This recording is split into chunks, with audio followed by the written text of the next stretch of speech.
we shall not be moved. We shall not be moved like a tree that's planted by the water.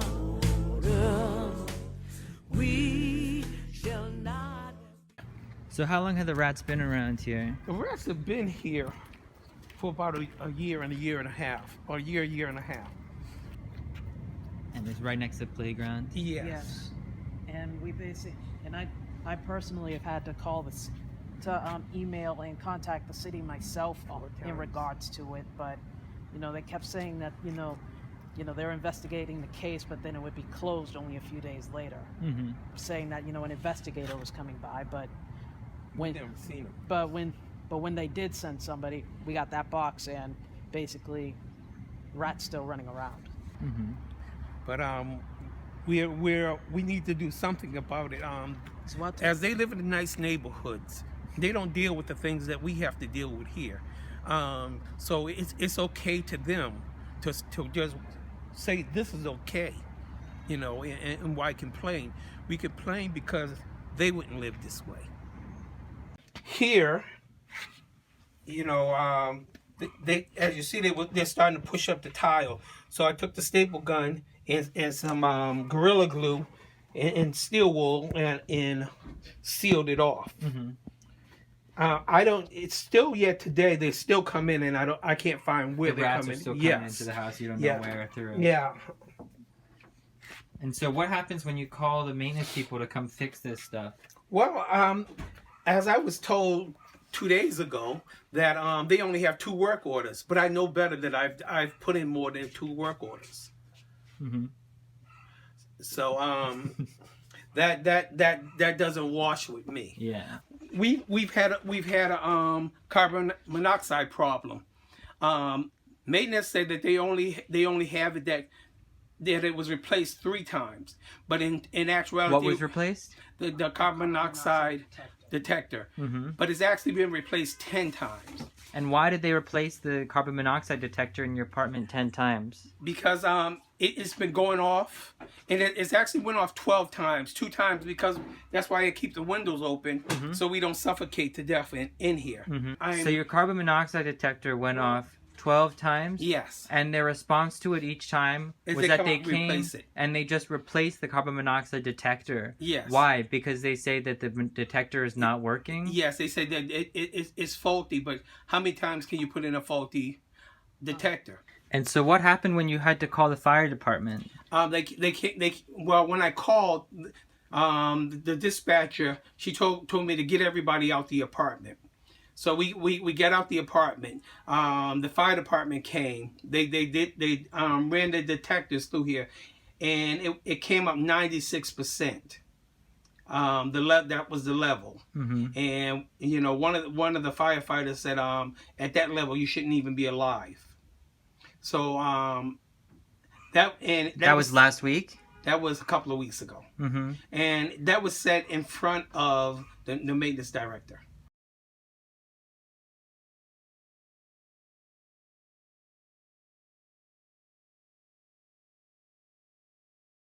And I am very concerned about the carbon monoxide issue. I hadn't heard that was a problem, and I will follow up in the morning with the program maintenance supervisor for your region to see if we can determine what's making that go off. And people like Tia and John, where they're having gas leaks in their apartment that could have killed them already. Just coming in and replacing the carbon monoxide detector 10 times to try to find one that doesn't work. So how can you even sleep at night knowing that your employees are treating people this way? So as I told Mr. Wheeler, we're going to look into the issue with his carbon monoxide detector. Okay. Thank you very much. So are you all going to just keep saying thank you very much, but you're not giving us no kind of feedback? We're not going to get no feedback. Are we just having these meetings just to say we had them? So that's just to put this on your checklist? Check. We gave them meetings. Check. We did this. Check. We did that. But nothing's going to happen. That's what these meetings for? We shall not be moved. We shall not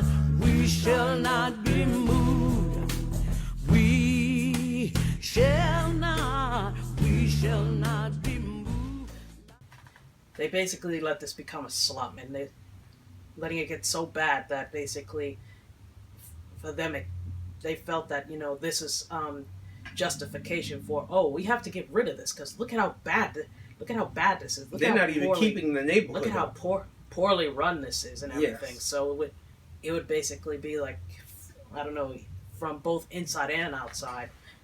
Well, this place is bad. It's basically run to the ground. So yeah, we do need some people to basically come by and fix it up. However, they're not telling everybody that they're not fixing it. They're not fixing it up for the people who basically live in here. They're fixing it up because they want to attract a different class of people.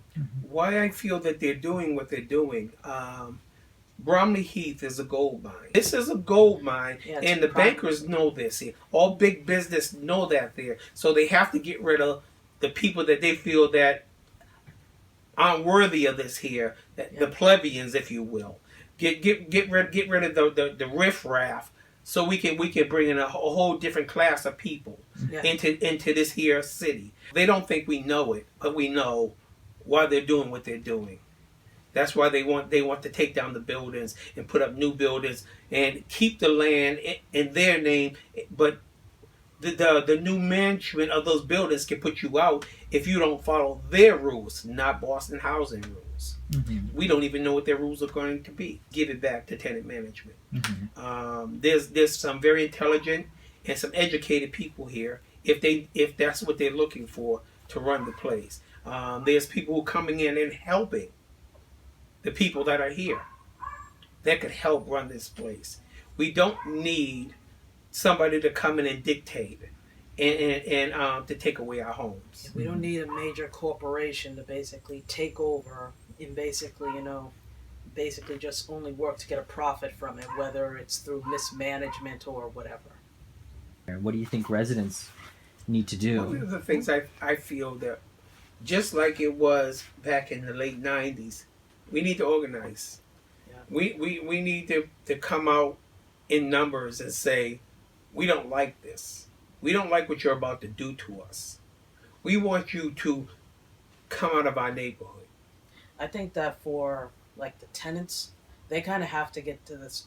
They have to basically, stop them kind of just sitting back or kind of feeling like nothing can be done and to stand up. If anything, you're kind of going to be exposing yourself more in that. And basically nothing gets done if you don't basically start making some noise and everything.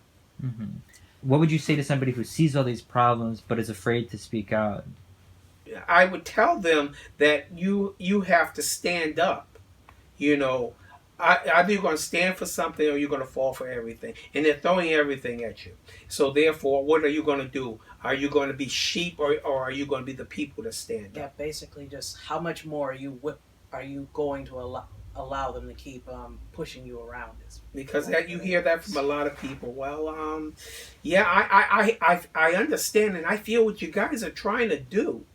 But there should not be a but when you have mold in your apartments. When you, your kids, and your other family members are basically developing asthma, or you're basically getting dizzy and suffering from like the effects of carbon monoxide poisoning.